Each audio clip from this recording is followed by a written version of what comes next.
What's up? Welcome back to Peach Crisp. I'm Caleb. I'm also Caleb. Oh!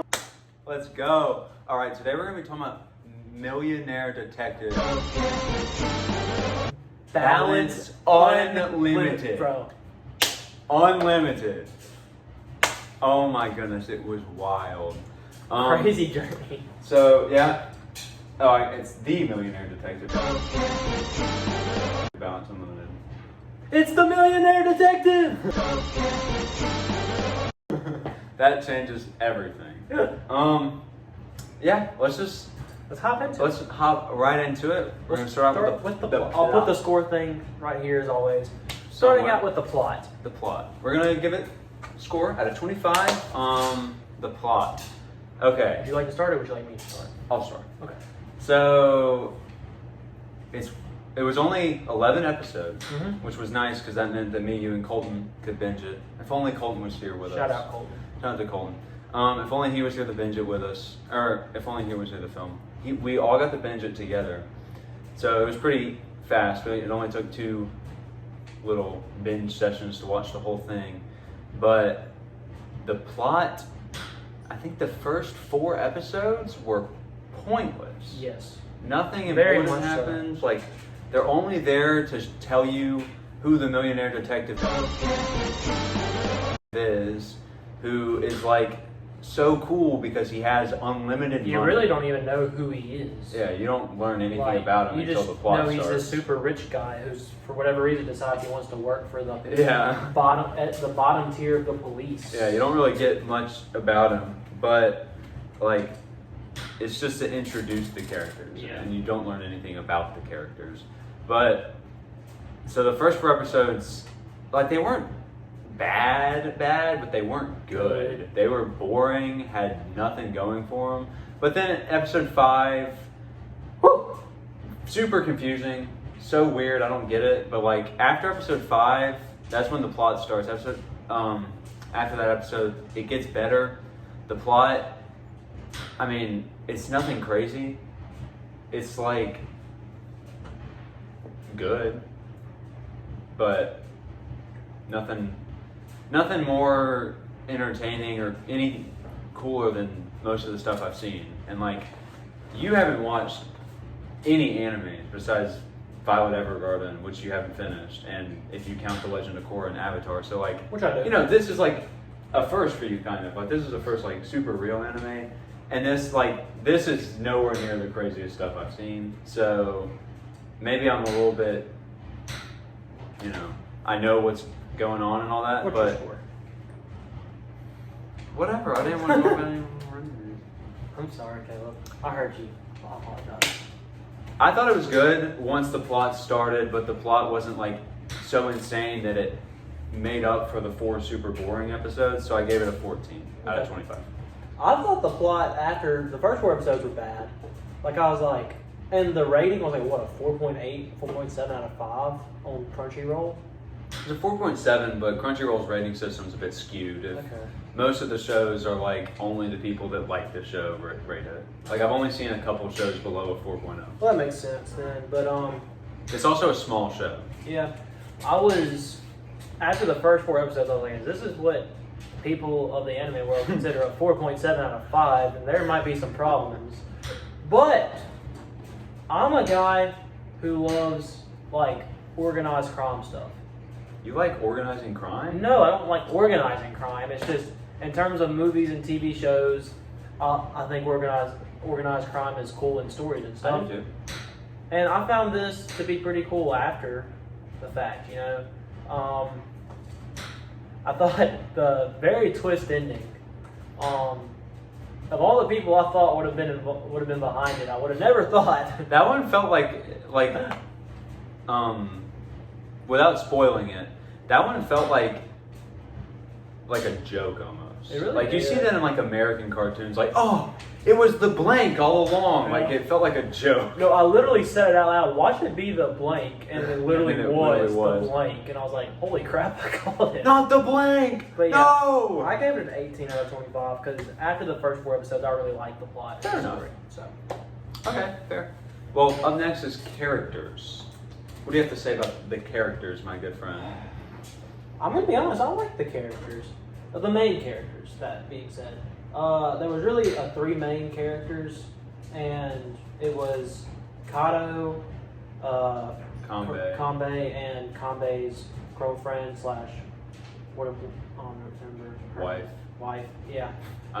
Something. It's over the nest. I liked all three of those characters. Very much so, and even the head of the police thingy who got no spoiler. Sorry, can't remember his name. I can't remember any names, but that's. Just he was the guy in the glass. He was the guy in the glass box who got murdered by the bad guy. Yeah. Instead of escaping, he put his dice under his collar. I really liked him, even though I can't remember his name. I gave characters 13 out of 15 because I thought the characters were cool, except for the characters you don't see most of the time. Oh. Which was the rest of the police department, because you don't see them too much. But I didn't like. Well, we're different a little. Kato, the main character, was kind of annoying for me. I like Kato. I didn't dislike him, but he was just like, he felt like he just didn't really belong there. And then they showed his backstory a couple times where he's a police officer. He goes and this guy is robbing a bank and he's like holding what you find out is a fake gun at people. He doesn't know that. And then he was told to take the shot. He's told to take the shot, and so he shoots the guy in the arm and he drops the gun. And then one of the ladies that works at the bank, who turns out to be like an accomplice or something, runs over and starts checking on him. And then she pulls the gun out on him and then he shoots her. It was just like, why did she do that? She was an accomplice. But why?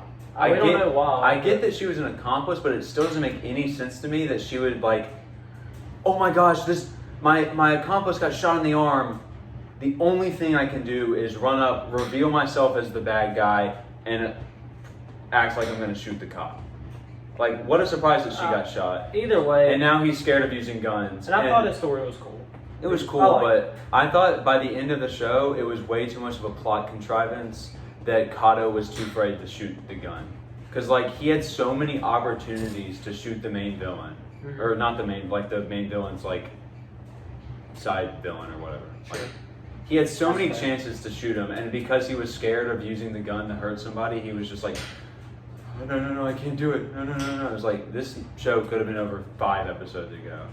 But also, it seems like everybody was scared to use guns. Because, like, at one point, he's, like, climbing a ladder, and then there's, like, people with machine guns at the bottom, like, what are we going to do? How are we going to get him? It's like, what? Yeah. Shoot him! They're trying to kill him! That was oh, man, it was stupid. There was a lot of moments like that at the end. Like, it felt like the writers did not know how to deal with characters having guns. Like, they were just like, no, we don't want people to die, but we're still going to give everybody a gun. Yeah. But... so he was whatever for me. I liked him as a main character, but he just wasn't the best. And then Kanbei, the millionaire detective, was cool. He was a goat, bro. But he didn't do much. Like, he's just a jerk the first 4 episodes, and then you start learning his backstory, and he's still a jerk, but he's like the super cold type of jerk, like Batman essentially. Like, he acts like Bruce Wayne, like as Batman would. But a big problem I had was after the first 4 episodes, the millionaire detective Balance Unlimited feels pointless. He doesn't do anything with his money. Like, he does stuff, but like, there's like several episodes where he can't use his money. And it's just like, why'd you make the whole premise of the show the fact that he had unlimited money if you're not even going to let him use the money?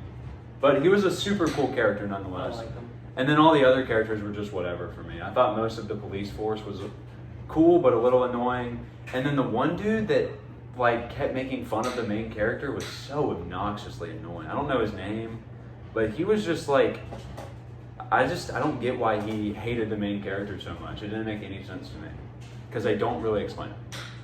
But I still liked the characters for the most part. I gave it an 8 out of 15. And so that means originality is next. Kind of original, but not really. It's a detective story. Wow, we do a lot of detective stuff. I just now realized that we do. We need to switch it up. We've done Knives Out. We even talked about doing 7. And we talked about doing 7. We've done Vengeance. Well, who cares? detective story with some interesting stuff in it. Like I just said, he's the millionaire detective, but they don't play into that enough to make it a big difference of like an originality type of thing for me. Nothing too crazy happens. Like it's literally just a story about people like solving a crime about the dude's family, about Convey's family. Like it wasn't trying anything, but it was original enough, and like he was a millionaire detective, and they did some cool stuff with like the gadgets that he had that it made it different enough to where I gave it a positive score. So I gave originality a 3 out of 5. I did not think it was that original at all. It basically was cop show meets Iron Man meets Batman meets spy show. So super original. That's a lot of stuff. I mean, it takes a bunch of stuff and then just compiles it, which makes it original but not original. I gave it a 2 out of 5. Fair enough. Well, let's just move straight into enjoyment then. Yeah. After the first 4 episodes, I actually really enjoyed it. I thought the story was good. I liked the characters. I enjoyed it. It definitely got like up tempo very quickly after the first 4 episodes, and I enjoyed binging the final episodes. So 20 out of 25. Okay. I thought the first 4 episodes were super slow. Did not enjoy them at all. The rest of the show was pretty solid. I enjoyed it enough. Like, I never just hated watching it though. It wasn't ever like, oh, this is bad. And since I was watching with you and Colton, that definitely helped. So, but it still, even in like the best of the show, I was like, there are definitely other things that I would rather be watching. So I gave it a 17 out of 25. Okay. And animation. I've seen a decent bit of animes, so I know what I like, and it's very obvious. Like this is like a smaller show. Like it's produced by Aniplex, which is like what produces Demon Slayer. In my opinion, the best animated show. That and Violet Evergarden and Tide in my eyes. But like it also had another animation studio that I think was a bit more upfront in making it. But it didn't look bad, but it felt a little lazy at times, which is like, I can't fault the show for that. But objectively speaking, the animation was just meh. It was mediocre most of the time, but it never dipped. Like the quality never dipped. But there were some points where like it looked very good. Yeah. So I gave it a 3 out of 5. I gave it a 2 out of 5. You told me to compare it to the animes I've seen before, so I did, and this just wasn't up to par with that. Fair. That's all I have to say. So, Violet Evergarden is a perfect show, animation-wise. So, beautiful show. And even this is not. Avatar and Legend of Korra was just better animated than this. Yeah. So, fair. All right, voice acting. Voice acting, I gave it a 3 out of 10. I just didn't like the voices of the characters. Convey was just very monotone and the whole time, and Kato was just not monotone enough the whole time. So I gave it a 3 out of 10 for voice acting. Pretty sure that's supposed to be 3 out of 5. Oh, is it? Either way, it's still 3 points. 3 out of 5. Yeah. Still 3 points. Well, would you not change that to a 2 out of 5 if you thought it was a 3 out of 10? No, I was giving it 3 points. Oh, okay. Yeah. Fair enough. I'm giving it 3 points. I'm also giving it 3 points. None of the characters did amazing except for Kanbei. He was pretty good. And then some of them were just like did not fit the character at all. They were annoying, but you know, they did their job well enough. So 3 out of 5. All right, attachment. I was attached to the fact that I wanted the story to conclude. Yeah. Okay. I didn't really care if Kato lost his job or got promoted or if the acting manager got to be the real manager or whatever. Like, I wasn't too concerned about it. I mean, I liked how it turned out for the characters, but I wasn't too concerned. But I did want to see them well off, so I gave it a 6 out of 10.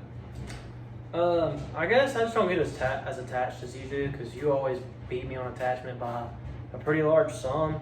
The only character I really cared about after the show was Kanbei. Like, I wanted him to be okay. I wanted him to have his money and his wife and find purpose. He said he found purpose in Japan. I wanted him to keep that purpose, and that was the only person I was attached to. So 3 out of 10. Fair enough. Maybe I feel like I'm a little easy on attachment sometimes because if I don't dislike the show, it's normally because I want to see the characters be happy. So I guess that's where it comes from. But what about the finale? Finale. I thought the finale was actually done pretty well. Like I said, I like the story after the 4th episode, and like even though it was kind of a joke, I really thought like, holy crap, they actually went with the joke. Like this is actually what happened. That was pretty cool. And I actually loved the ending, and I loved seeing what they're up to now. You know, Yeah. Kato and the millionaire detective. It's the Millionaire Detective. So They go to the Bronx. Yeah, I gave it 8 out of 10 for the finale. I thought the finale was very good. Like the show definitely gets better as it goes along. So most of these points came from the final few episodes for me. And I think with the exception of who the main villain is, which I thought was like funny but not cool. It was just like a sort of lame but pretty funny reveal. That was my only problem. But like the ending was, I thought, really good. So that being the only problem, I gave it a 9 out of 10, which brings my total score up to a 63. My total score was a 69 out of 100. So Pretty close. pretty good show. I recommend watching it. Watch the first episode, or the second episode, or the third episode, or the fourth episode. But not all. But not all 4. Just watch one of the first 4 to get the characters. And I would watch the first one. Honestly. I would watch because the first one actually was. I mean, it wasn't good, but for what happened, the last scene of the show, you probably need to watch the first episode to see what it flashes back to. Yeah. So I've watched the first episode. Yeah, I'd watch the first one. And not But the next the other ones, I mean, if you liked it, watch the other 3. But Yeah. literally no need to watch all of them. While doesn't deserve any high praise or anything, it was good enough to where I think that there's definitely people out there that love this And show. I will say And I can respect that. it's based off of a book, and it's a book that I kind of want to read now. Or a graphic novel, I think, one of those 2. But I kind So of... I am with a lot of shows, that's why I have mangas. And I would really like to read it now that because they say this is like, it goes away from the book a lot. Oh yeah, they said the So- book was a lot less funny. Yeah. And more So I would really dark. like to read the book. Well, we should read it. Should review it on the Feature Show. So thank you guys for watching. Yeah, thank you. Subscribe, Caleb AM. Check out Caleb AM on Wednesday mornings. Can I announce something? Sure. We're having a new show come out. It's called Caleb PM. PM. Caleb PM. Let's